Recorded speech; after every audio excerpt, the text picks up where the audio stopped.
uh, sangat tidak profesional, tidak on time, mengulur persidangan sampai kita disuruh datang tadi jam 10, kita baru masuk kurang lebih jam 12 lebih.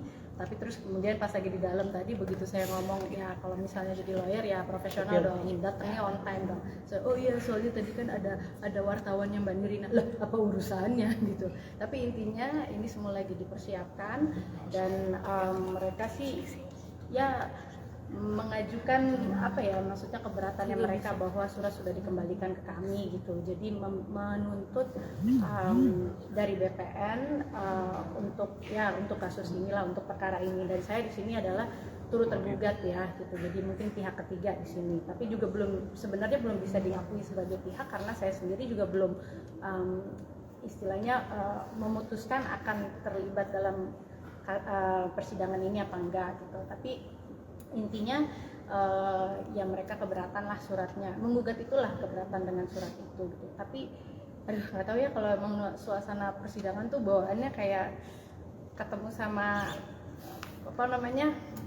kuasa hukum tuh kayak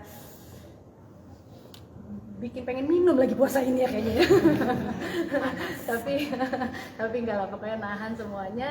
Kita lihat mungkin kalau memang semua ini terus berjalan ya akan dimulai sidangnya itu setelah Lebaran gitu. Jadi ya kita lihatlah seperti apa gitu.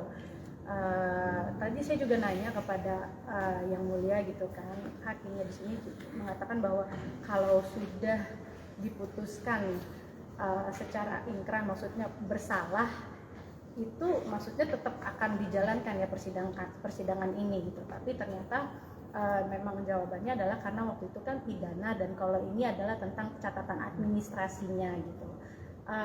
Ya we'll see, karena yang dituntut di sini adalah bagian dari bidang pertanahan.